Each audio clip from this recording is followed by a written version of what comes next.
When the media holding company Woven Digital purchased BroBible in 2012, the idea was that the guy-focused publisher would benefit from all the business synergies that come from being part of a larger media network.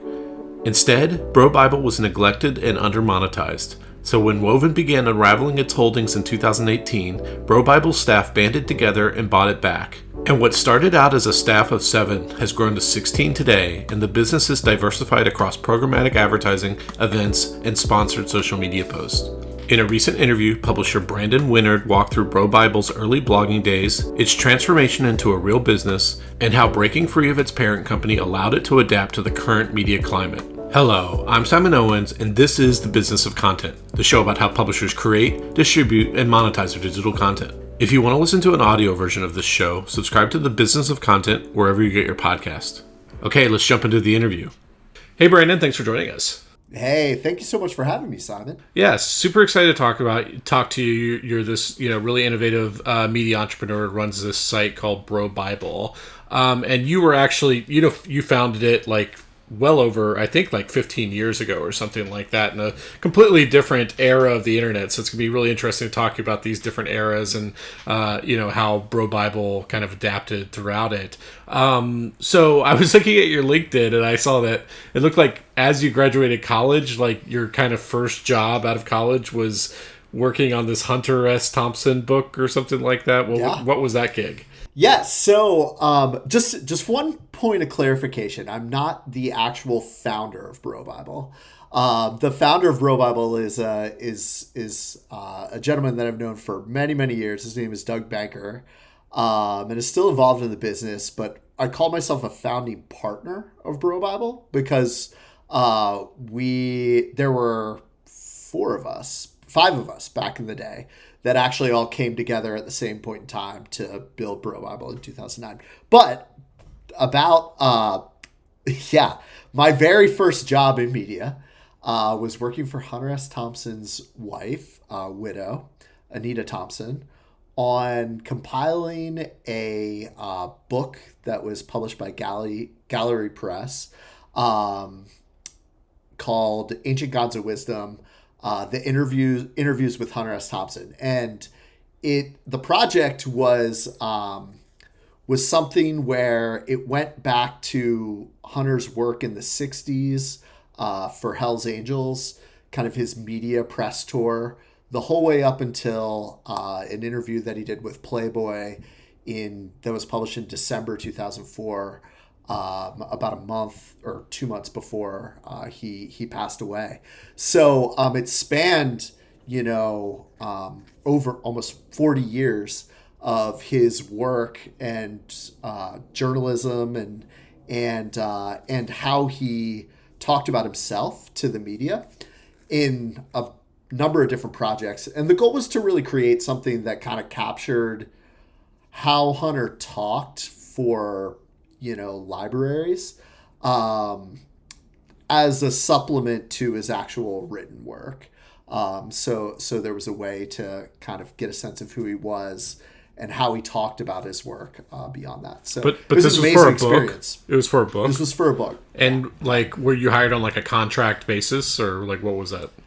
Yeah, I was a research assistant. What happened was, in 2005 when he died, I was a sophomore in college at Penn State, and I had a professor. I was taking an American Lit class at the time. I had a professor that was a Kurt Vonnegut scholar, and he kind of came in on the day that Hunter died and held up Fear and Loathing in Las Vegas, and then the next thing I know, I was hardcore down the rabbit hole. At that point in time, I had read Hunter from ESPN, and I wrote something in that class, and then she had a blog about a year later, very early days blogs. She had a blog, and I just kind of took a chance, and she had an email, just sent her this paper, and we started a little email correspondence, and then I asked hey, is there anything that you're looking for an intern or help on? And that kind of opened the door to this remote research project that I got to kind of spend a lot of my nights and weekends chipping away at while I was in college. Interesting. So then you graduated, and how did you come to know the people or the person who founded Bro Bible? So I went on a little bit of I had a number of different freelance jobs. What happened was when I realized I wanted to get into like blogging, this is like 2007, 2008. When I realized I wanted to get into blogging, I was actually out in Colorado helping to finish the Ancient Gods of Wisdom 100 book project. I started writing for a local outlet out there. It was called Aspen.com. And it was kind of trying to be like a blog in this in a ski town with a big profile and two papers that has its own little hyper niche media environment. And it was owned by a newspaper conglomerate. So that was like a cool little like freelance thing. I also had an internship before with a travel magazine in New York the summer prior to that. And that led to a lot of writing with AOL. And, it was just early in my career and looking for places to go. The founder had posted kind of an inquiry for bloggers at the time. And it was kind of as simple as sending over some pitches.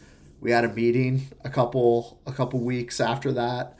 I started writing, and then, I moved to New York and started writing.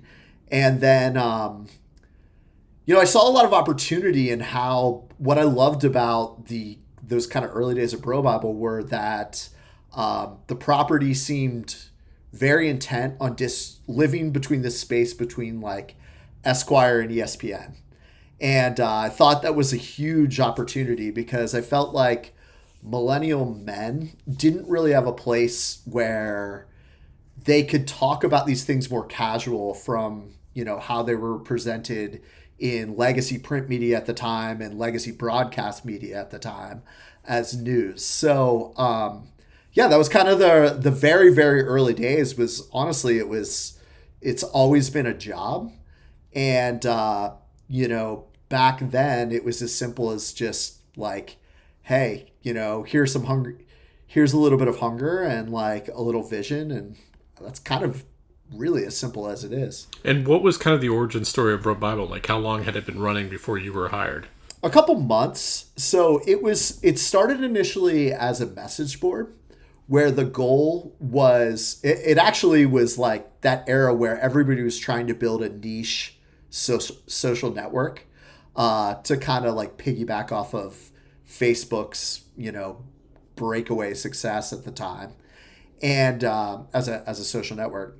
And the gist was that like Bro Bible was going to be a brosocial network, a social network for bros, mostly in the Northeast, mostly focused to like the college athlete, lacrosse, fraternity, private school crowd type thing.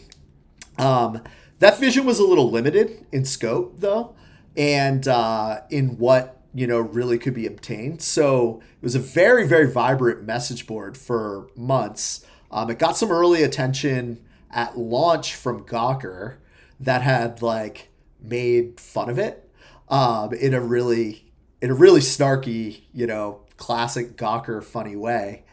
And I just kind of thought that was like a big, was the big opportunity, was like, hey, there's a message board. And then the pivot was to being more of like a Gawker style blog where editorial, like the traffic wasn't in being a message board.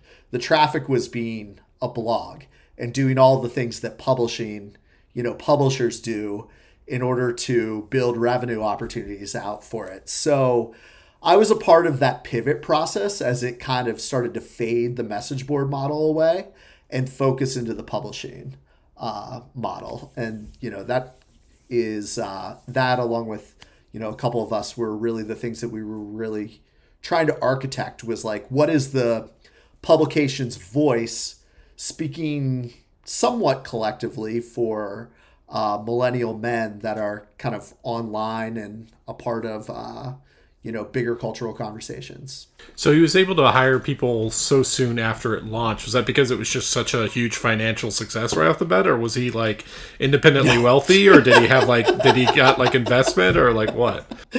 No, there were a couple of early days advertisers that actually, things started to hockey stick in late 2009.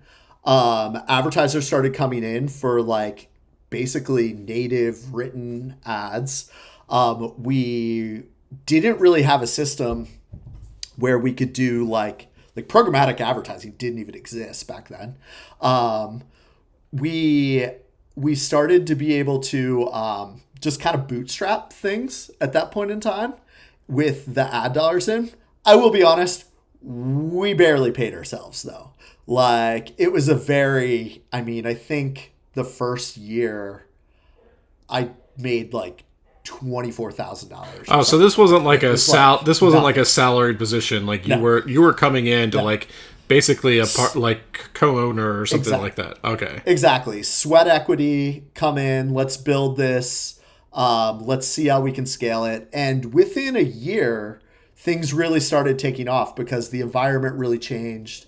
Blogs as kind of the dominant form of online discourse, really, at least at capturing online discourse, really started to grow. Our direct readership grew like crazy in those years, as well as our distributed readership with Dig, traffic partnerships. Early days Bleacher Report was like a huge traffic partner of ours. Sports Illustrated, the kind of contingent between sports and lifestyle. We really found a big lane in, and the biggest part of that I still think I'm still so grateful for was the direct readership.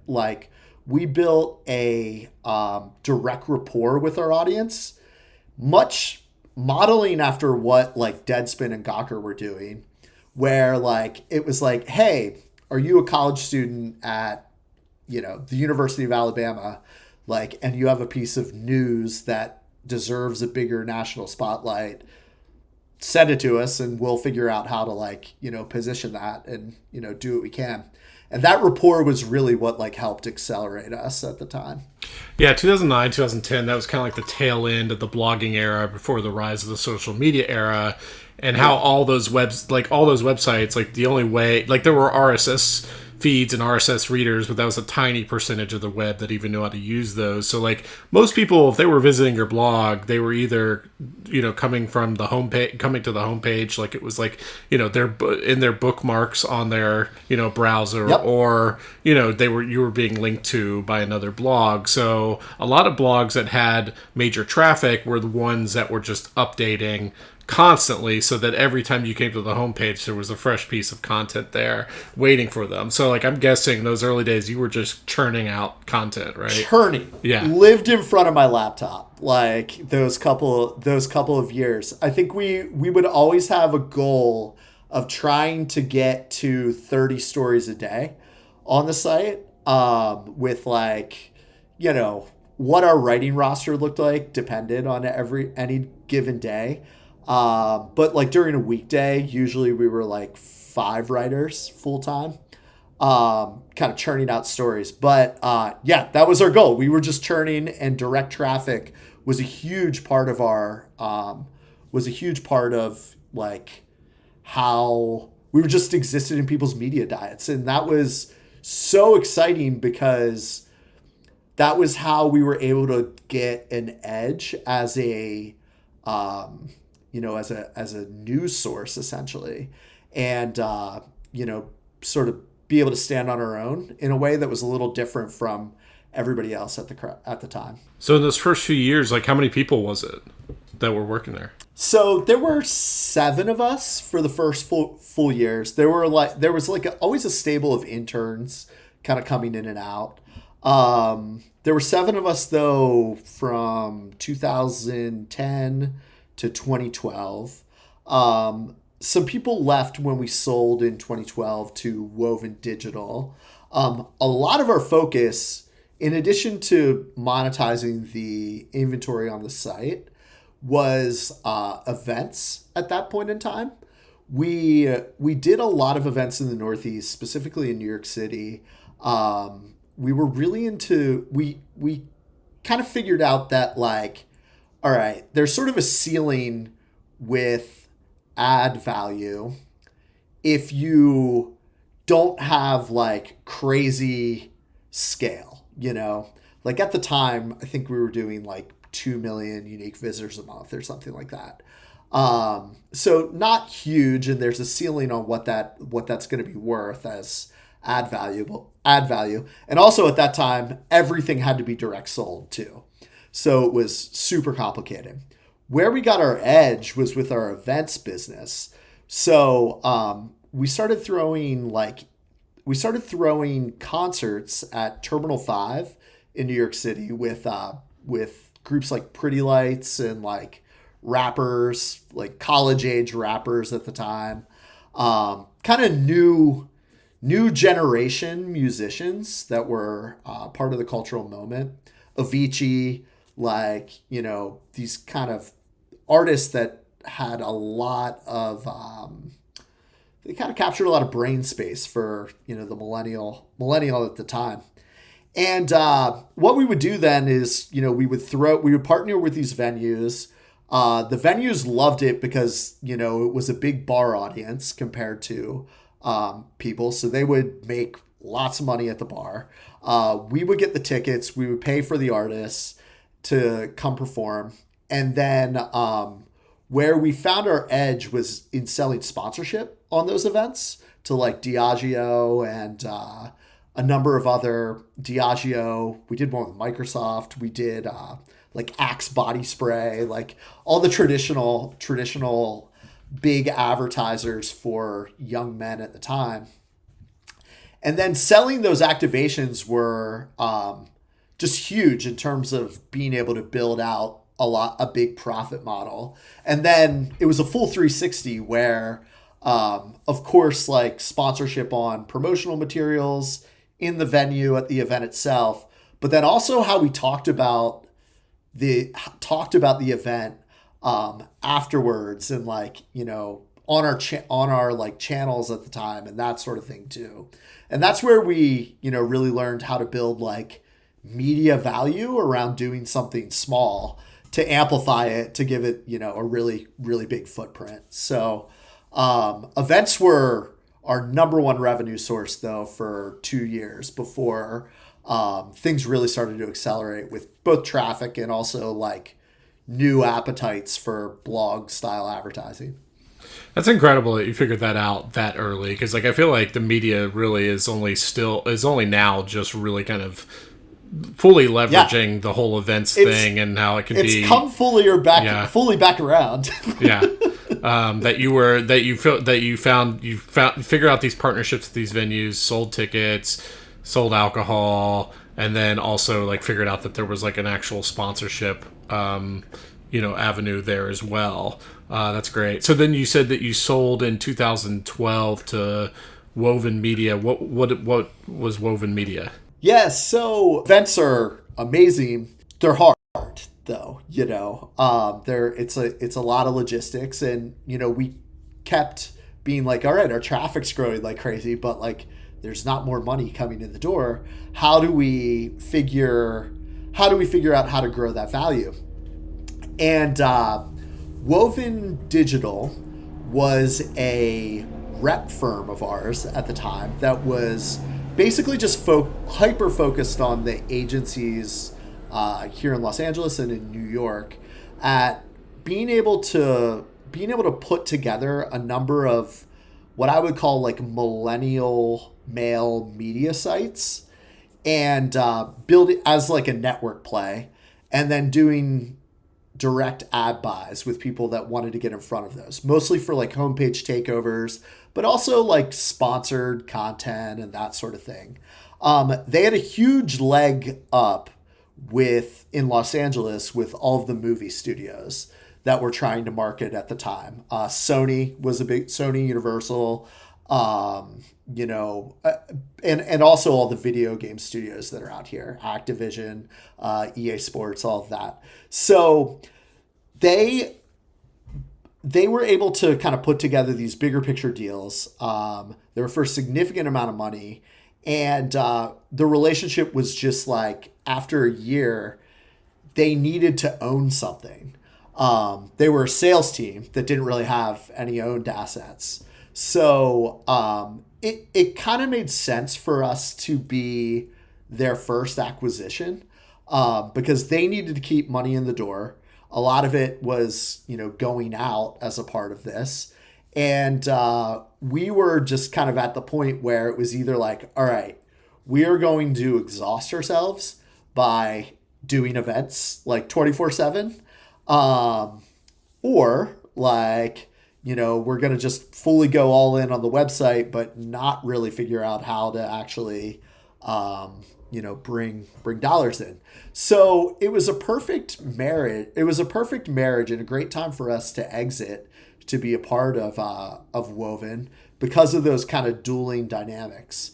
So, you know, and then when we were within the early days of their organization, you know, they were able to then scale and sell BroBible's inventory more and all of that, while also, you know, operating as a media business that had its own ambitions, you know. And then, so what happened after that? Did they acquire other companies? Like, what happened to the business for BroBible and the content operations after that? So Woven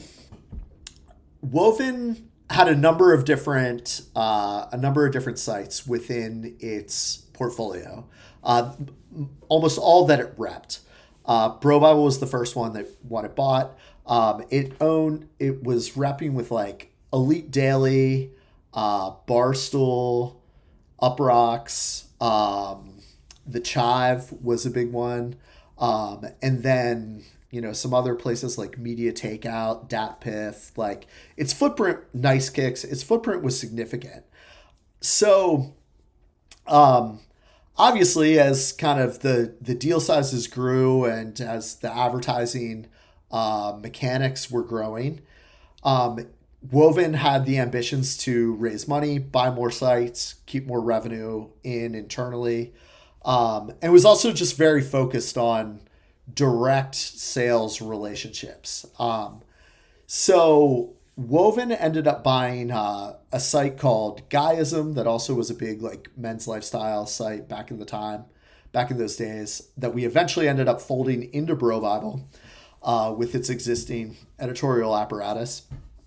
And then it acquired Uprocks in, I want to say it was 2013, 2014 area. And with Uprocks came a fundraise via VC. And then at that point in time, like, this is when we kind of became the miniature version of like BuzzFeed and Vice. In a way where, like, all right, fundraisers are happening, you know, it's all very exciting. There's a lot of, you know, salespeople being added to the team, and a lot of like, you know, just the stuff you see or you saw at the time in all of these digital media companies. Deal sizes are getting bigger. There's a studio being built for custom video. And that studio starts becoming a pretty important part of the overall business engine.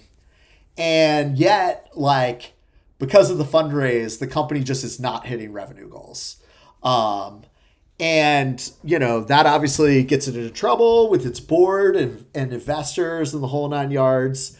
And I always like to say that we had 3 really good years within Woven where, like, things are great. Like, we're growing, we're adding to our head count, our traffic is growing like crazy. I'm managing our P&L, and like, things are looking really, really good for BroBible. But then we kind of like, once we hit the peak of that 3 good years, then we start having like 3 bad years where, like, all right, you know, we're profitable, but we're not like getting new things in order to keep scaling as the internet changes and appetites change. And, and the sales team is more focused on becomes more focused on higher level opportunities for within the business for uprocks and custom content and all these other sort of things. So BroBible starts to, what I feel like in the organization, is be neglected by the revenue engine within it. But all this is because, the company itself is headed for trouble. And what happened was in 2018, we, all this kind of hits what I would call a bit of a high water mark.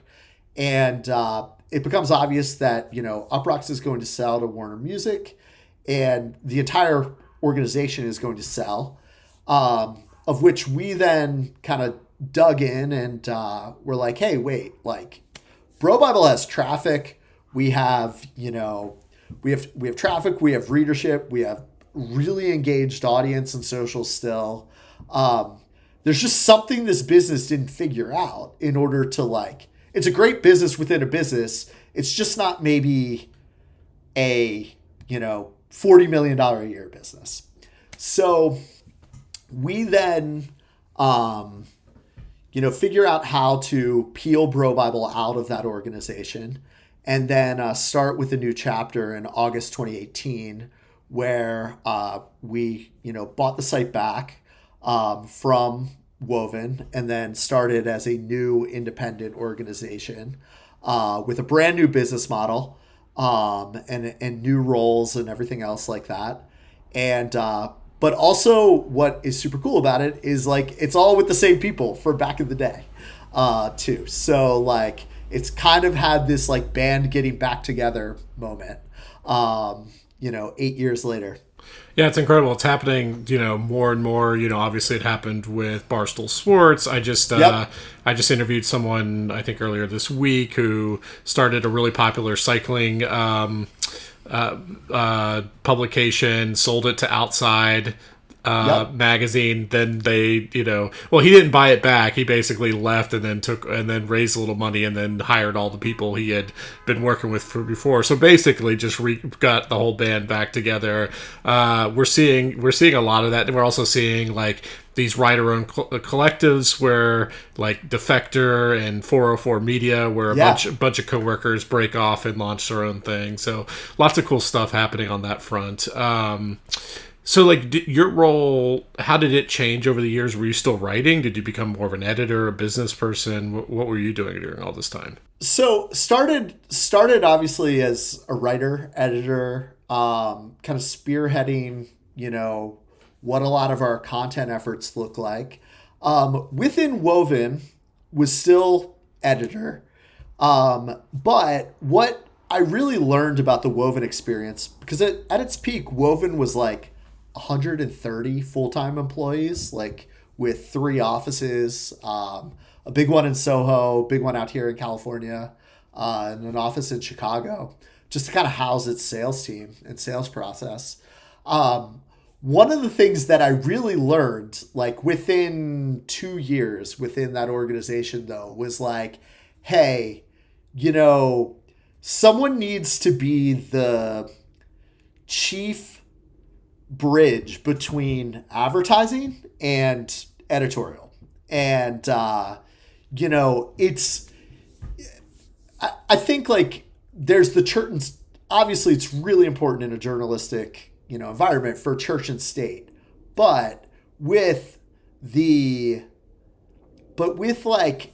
business of keeping things going, to not really be able, especially as a lifestyle entity, we really had this vacuum where I couldn't just sit down and get my 6 posts done a day and call it a day. What I really, in order for BroBible to be self-sustaining within the organization, I had to kind of step into this role where I was talking about hey, Axe wants to know, what are you guys going to do for the Super Bowl? The Super Bowl is coming up. They want to buy around the Super Bowl. They're really interested. They love our audience. They love our point of view. What's the BroBible Super Bowl take. So then I'd, put myself in a conference room and write a little brief about like what that is, or get dragged along to a meeting and, start talking about how to pitch BroBible in that, and speaking to the advertising and business community around like unique things that BroBible has done and has a history of. And then also what it can be forward facing. So my role really changed within Woven from editor, writer to being that bridge between, the audience and the creative rapport that we had with our audience, to, starting to figure out how to do just branded content, deal like advertising and everything like that, because BroBible has always been an advertising business, first and foremost. So like that's really the role that I kind of evolved and grew into there. And then when we bought the site back, my role became publisher, which feels like a little bit of like an old school, job title. But it's really funny because when I tell friends that, they're like, why don't you call yourself CRO or whatever? I'm like, nah, man.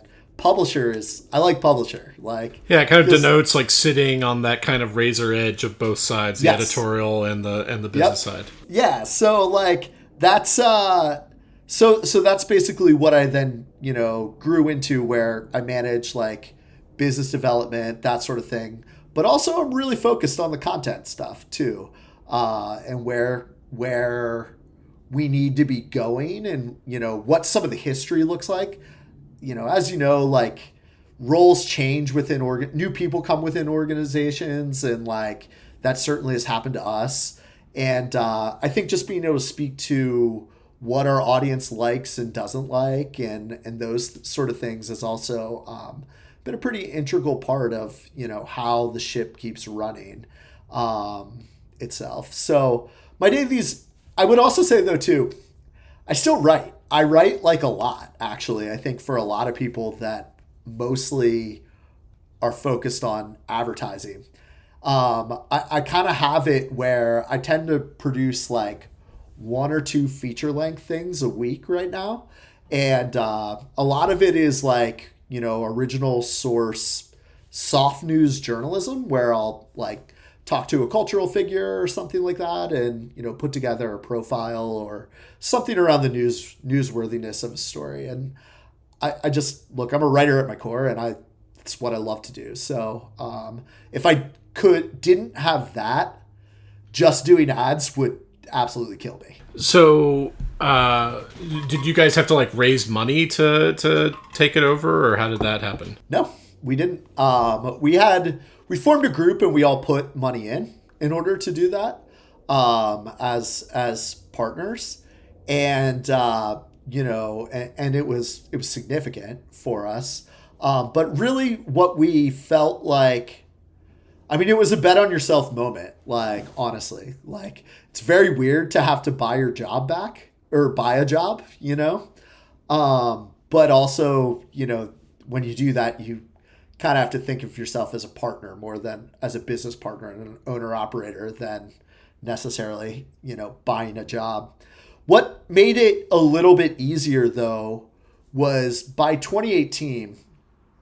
So Woven's model was still very and this was a part of the overall business problem. Its model was still very focused on direct sales. And how do we sell like a video series, all the stuff that Vice and BuzzFeed did. Like, how do we sell a video series? How do we like, get a rapper involved at a South by Southwest like showcase, and, win, a 6-figure like sponsorship in order to like bring that to life, all of that kind of stuff. What was happening though was that, the shift to programmatic advertising was so apparent in the marketplace, where, now there was all this kind of new programmatic ability to monetize just the site itself. with a a blended RPM. And Woven never really prioritized that for BroBible as its like core focus. So we started talking to some of the leaders in like programmatic networks, and it's as simple as just giving some traffic for some forecasts, and then figuring out what the revenue opportunity is. And that's when we really realized, we were like, wow, like there are aspects of this business that were neglected, that were outside of like the organization's control, just by how the environment had changed over the course of the internet had changed over the course of the history. So we got Woven back, we got BroBible back from Woven, and day one, new business model with like programmatic advertising as the foundation versus like sponsorship, homepage takeovers, like all of that sort of thing.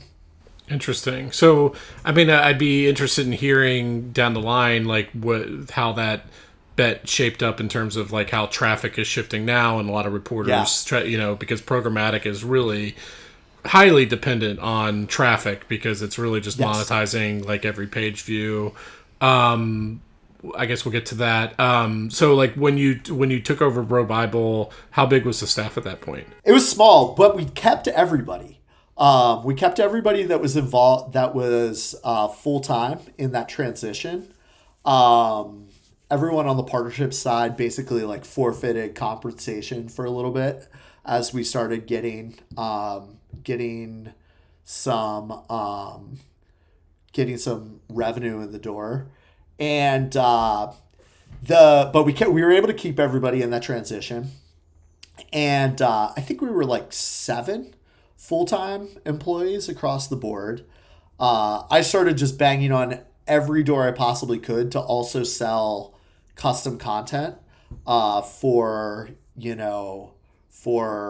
our social channels, and build out what our playbook looked like there, because we had been doing it at that point in time for 3 or 4 years. So there was a lot of case studies, proof of concept, everything else like that.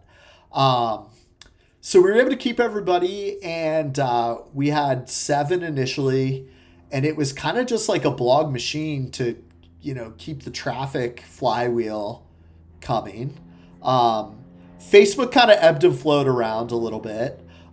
We actually Google was always consistently good for us for a number of different reasons. And then we started accelerating on the Google front after 2018 in a pretty significant way, just as we got a little bit more granular on, how to do that in a way, as sort of things started shifting away from Facebook traffic. And that was kind of our thing, was like, hey, let's keep doing like really cool original content and keep doing what we've always been good at, but just do it for ourselves now. And like writing for Google, like does that mean like more evergreen how-to content and stuff like that? So we were yes, we experimented, but really what we found our sweet spot was writing about cultural figures and sports figures. Like sports has always been our biggest like traffic driver. And when we cover sports, we're not covering like, what happens in a game or something like that. We're really, really focused on like the in-between stories, like the kind of through the cracks blog fodder stories from back in the day. So we started to see like a lot of what I would say authority on certain like figures. Tom Brady, for example, was one. And just kind of covered like the news cycle, the natural news cycles around that with some context. And, we won a significant amount of traffic from that. And then also in other lanes like MMA, UFC, things that weren't just football, even though football's our biggest sport. But that was really where we saw a lot of wins. we were always tempted to go down that route of like, ooh, let's write how-tos, or let's write like buying guides and like all of the stuff that you saw publishers do. But the one thing that we like, this is like all of our nature. Like when we see a bunch of publishers do the same thing, we're just like, let's go let's do something that's not that, because we are not going to win if we're just doing the same thing. Like as like writing how-tos or what to buy, etc. So we really like steered ourselves away from the temptation of trying to put a lot of resources into those sort of things. And when we did experiment, or if we did experiment, we wouldn't be married to it, and we would, cut our losses super quickly before it became like a huge double down. And so what does your staff break, like, what does it look like today? Yeah, we're 16 full-time employees across the board. Most of that is editorial and very focused on the writing output. We did buy a car automotive website called Motor Biscuit at the end of 2023. Motor Biscuit covers like, automotive kind of news and views, a lot of like between the cracks stuff that happens in automotive. It's not necessarily like, hey, here's my review of a car or something like that. It tends to be more like the minutia and talking points around the automotive industry for consumers and car enthusiasts. So we bought that at the end of 2023. That's been great. A great addition to the business. And then there are 4 of us on the partnership and social studio side. It's a very lean, mean branded content kind of apparatus. And then the rest are writers and full-time content creators. Yeah, so like you are doing these brand deals where you're creating social content on Instagram or TikTok or whatever, right? Yeah. Yeah. Yeah. It's a huge part of it. It's a major part of our business at this point in time. And then the way that it works, and this is kind of some cool synergies, if I remember from our previous conversation, is that like a portion of the budget is going towards an ad buy, like an actual like a boost on that thing. So like, which benefits the brand obviously because it gets the video that you're creating for them, more visibility, but also it's running it against your channel. So they're basically subsidizing the growth of your like Instagram account or whatever, yep, because that you're putting an ad buy behind their social media thing. So like, has that led to like a really high quality following? Like those people who come through the ad buy, like, are they actually engaged? They're very engaged, typically because our advertisers tend to want things in BroBible's voice. Like what, and it's funny because like this kind of predates the whole influencer creator thing. But like back in the day, that was like the thing with native and branded content was like, we want things in the voice of the site and the authority and everything else like that. So, one of our very first campaigns was to promote season 2 of HBO's Eastbound and Down with Kenny Powers. And because it's this absurd comedy, we got to like present it in a really fun, funny way. And it, get it in front of a lot of people. And that ethos has remained throughout the years where with our custom content, we want things to be in the BroBible voice. We want to position the brand, obviously, in a brand safe, positive way. But like, it's when you see it, it's not an ad, it's very BroBible and how it's being presented to you.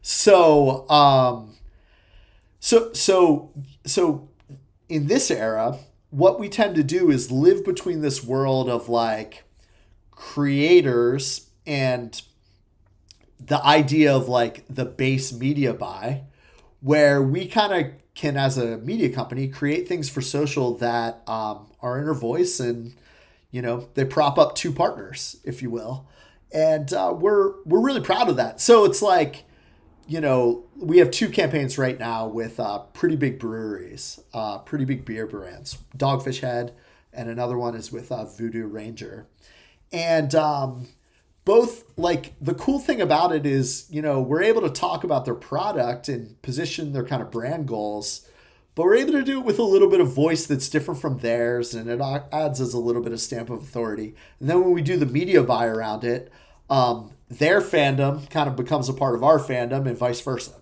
So it's a big like goal of all of our campaigns is to be kind of focused on our own authenticity for it. Even though it is still an ad, but I mean, that's what the creator world is these days. So like my goal has been to get as close to the flame as a media company in the creator world that we can possibly be. Are you still doing events? Just some small ones here and there. We actually haven't done one this year. We did last year. We worked with Ninja Kitchen to promote their suite of outdoor grills. They have smoker, coolers, that sort of stuff.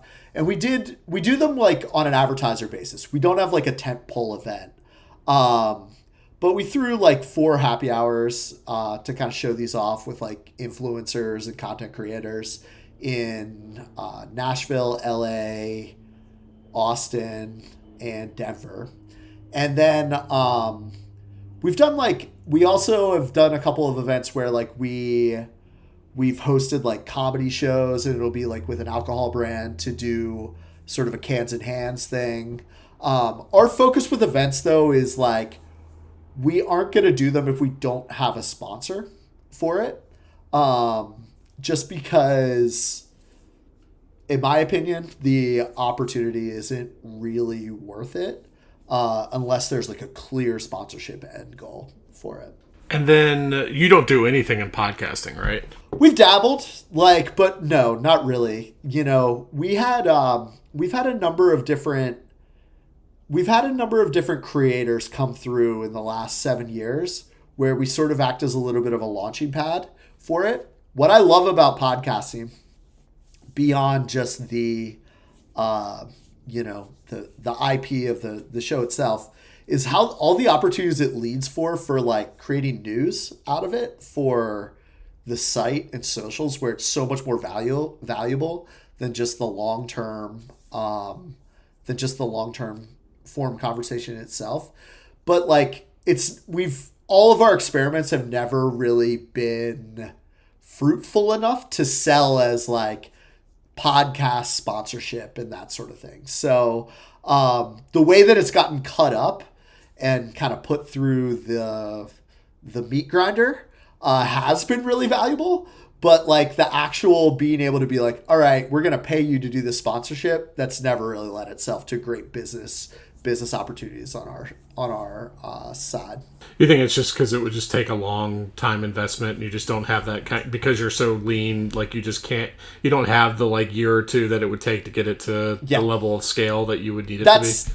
That's it at the end of the day. Like, and also the level of scale is crazy. Like, it's like, 100,000 per episode at, I think I did the math that if you have 4 ad blocks that you sell at a $25 CPM at 100,000 views per episode, it comes out to like $10,000 or something like that, and like, that's amazing for a creator to be able to do that and have that happen. But as a media company with a lot of costs, it gets, tricky. Like, it's hard to say if that's truly going to be all that additive when you take into like account, the resources that it takes to actually put it together and make it have happen and everybody be happy. So like, it's a lane where like we just have kind of strayed away from, because hitting that scale is so hard, And so for the website, like, is it just kind of bloggy commentary still? Like, just like, this is happening, let's react to it. Here's a new trailer out for, the new Dune movie, let's react to that. Or, like how much are your writers able to, like, pick up the phone and do some, additional reporting, stuff like that? That's a great question. Like, that's definitely a lot of the apparatus is a lot of blogging commentary still like that. 30% of our total traffic still is like site dependent. People just typing in BroBible.com. Like which is, I always say is like such a blessing to have started way back in the day where people did that and then still continue to have some media habit with the audience in that. Like we have a function in our core user base's media diet. And it's also an audience that, like, I'm about to turn 40. It's an audience that has grown up with us. They started reading us in college and now they're in midlife and in a totally different life stage. So that we're super grateful for that. But like a lot of what we do tends to be like focused on some of the blogging commentary, but we also interview a lot of different people. We talk to a lot of people, usually on like the junket circuit for studios, that sort of thing. Names are the big traffic driver. I just did a thing today that I'm kind of proud of. NHL legend Sean Avery for the New York Rangers. He wrote a romance novel, and we got an exclusive excerpt of it to like, just kind of talk about the project in a little bit of a different way. A lot of what we do is soft news though. And those kind of like cultural stories that exist between sports and cultural events and that sort of thing. I did something last week where I interviewed the CEO of X Games to talk about their relaunch and how they're getting into like using AI for judging to remove like the idea of bias and also getting into sports betting. So like there are little opportunities that present themselves to add an original dynamic to storytelling within our lane. We aren't doing like, hey, I'm going to tell you some behind the scenes thing at Tesla that's going to like, be a massive talking point. We've had moments in time where we've done that over the years. But like, we aren't currently doing stuff like that because we're really focused on the cultural opportunities of like how Bro Bible can add to and enhance existing kind of cultural news stories right now. How much do your writers have like kind of their own personal brands? Like I feel like Gawker at its height like really was like kind of minting kind of like writer stars that have gone on to do like cool things. Like is it the same dynamic at Bro Bible? Yeah, there's 100%. Like everybody has their own like niche beats. For example, there's one of our writers that we brought in to cover college football, Grayson Weir, is it's his thing. Like it's crazy how much he knows about, a D3 college football program and how it acts as a feeder to maybe a D1 college football program, or like, the power of like boosters at, an SEC school, and like his knowledge base and people have gravitated towards him because of his reporting in that manner. My business partner, Cass, our editor-in-chief at Bro Bible, he covers the outdoors. He has so many different niche interests, but he covers the outdoors religiously and, lots of like Florida stuff. So there's kind of an eclectic gumbo of all of these people coming together with their niche interests to make Bro Bible what it is. On my side, like I write about music a lot, specifically like jam bands.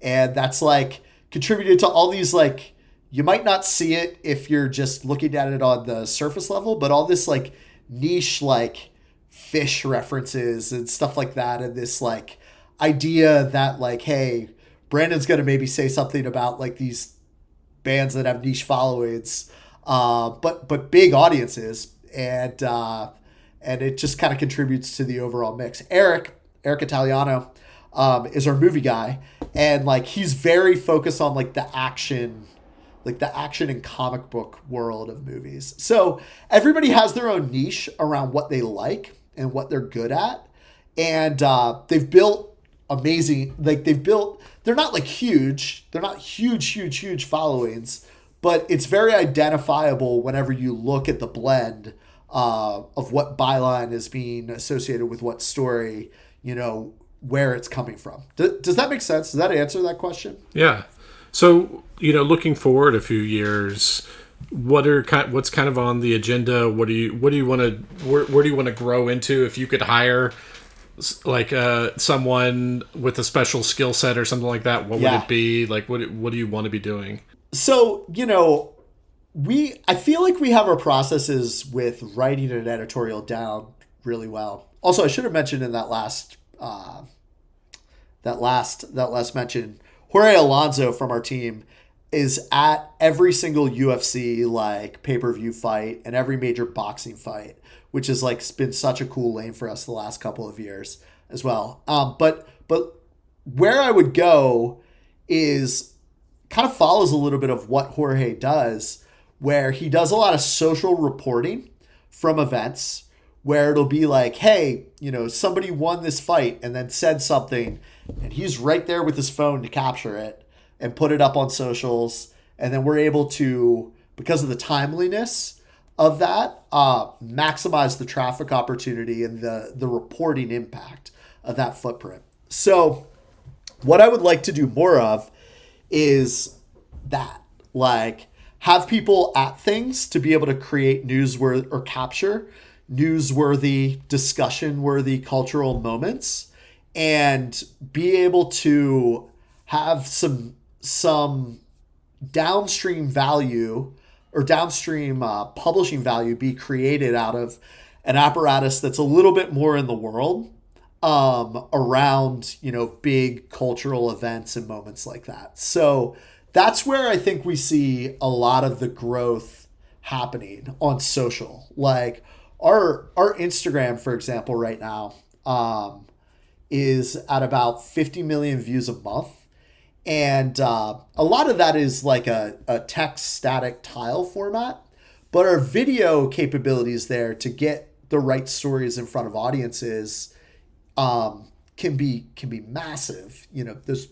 Those stories I mentioned that like Jorge does around like fights, they can get millions and millions of views. So, but it's all predicated on like taking an old school beat reporter ethos and putting it in the right situations to be able to extract that value out. And I would also say what's cool about it too is like, it isn't like, hey guys, here I am reporting, like, where the journalist is putting themselves there. It's like, it's a perspective. It's a point of view of like being able to do that and create newsworthy value out of it. So, that's my kind of long-winded way of saying like where I see there being a lot of opportunity is being almost a news reporting entity at more things and taking more advantages of just the opportunities we have presented for ourselves because people know BroBible at this point in time, and we can build out original content lanes in those environments that help us win. Is that like just having someone on the red carpet at the Oscars, or like I'm trying to think of other things Oscars, where you could like actually have some like the Oscars, Met Gala, any sporting event. But like, where do you have to be in the sporting event? Like, do you have to actually be in the locker room? Because if you're just sitting in the nosebleeds, like, who are you turning to like get their point of view? Just someone sitting next to you? You don't have to be in the locker room, but it's more about access to like press conferences, media day perspectives, like that sort of thing. Like at this point in time, most comms teams have an understanding of how to create news value around like curated experiences like that, like a red carpet or something like that, in a studio apparatus. But in sports, it'd be like media day. Any one-on-one opportunities, because there are lots of them. Like if we can be a part of the herd that gets invited to things where there are high profile cultural figures, whether it's in sports, entertainment, comedy, music, etc., there's original value we can create around that. And I think by being the first to get that message out to the world, we can get a lot of eyeballs on it and create a lot of downstream value for it as a media company. Okay, Brandon, those are all the questions I have for you. Where can people find you online? So that's a great question. Instagram is my main thing these days. Just Brandon.Wenerd at Wenerd on Instagram. BroBible is the other main place. And then I am writing a weekly Substack these days where I just kind of talk about like media operatorship and also some of the just various experiences I've kind of had with BroBible over the years, because there have been many over the last 15 years. And that's called The Weekly Wenerd at Substack.com. Awesome. Well, this is a lot of fun. Thanks for joining me. Absolutely, Simon.